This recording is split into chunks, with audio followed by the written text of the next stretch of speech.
The following review is designed as both a consumer review as well as a source of developer feedback. As a result, portions of this review may contain spoilers. If you do not wish to alter your experience of this game title, please close this video now.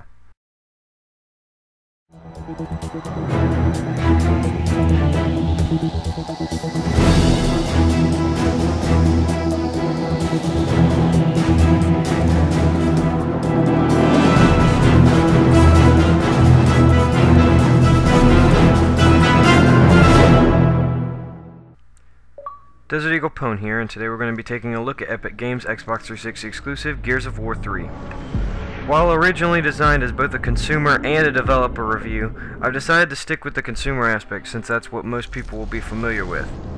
In the future, I'll try to include some written developer's notes to give the developers some feedback. Gears of War 3 is the third installment of the Gears of War franchise, and the final installment in the series that has established itself quite well on Xbox 360 since its origin in 2006. Gears of War 3 is a third-person shooter that, like its predecessors, focuses primarily on cover-based combat and squad tactics. Epic has had quite a while to improve these systems, and it really shows in this title. While most of the cover-based combat was perfected in the second installment of the franchise, Epic ups the ante with this title by including much more destructible cover. The controls in Gears of War 3 will be familiar to any who have played the previous installment in the franchise. While roadie running still presents its traditional lack of maneuverability, seasoned Gears players have accepted this as part of the series. Aside from this, all the other controls are fairly standard and quite easy to pick up.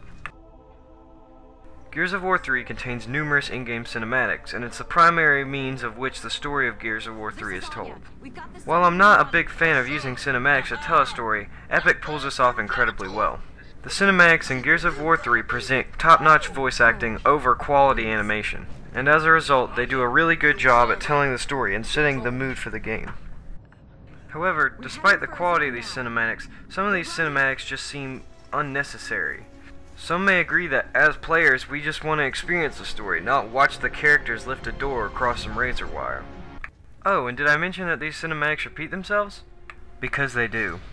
Gears of War 3 also includes slightly more advanced AI. In this latest installment, Epic has updated AI behaviors to allow them to pick you up during a firefight. This becomes very helpful, if not necessary, above normal difficulty. However, after going through the campaign for quite a while, it becomes apparent that this AI behavior is actually fairly limited.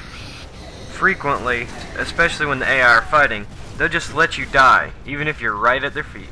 This can become incredibly frustrating after a while, especially if you've gotten used to the AI picking you up when you go down. Multiplayer has always been a huge part of the Gears of War franchise, and Gears of War 3 is no exception. With Gears of War 3's multiplayer comes the new weapons from the campaign, including the Digger and the sawed-off shotgun. To go along with the additions to the arsenal are several new maps, including Old Town and Mercy, which are based off areas from the campaign. However, the most notable changes to Gears of War multiplayer come from the inclusion of new deathmatch and beast mode gameplay modes for multiplayer. All in all, Gears of War 3 is a great package for the player. It includes a great storyline campaign in addition to an excellent multiplayer experience. Thus, Gears of War 3 gets a 9.5 out of 10, representing 95% game perfection as of October 2011.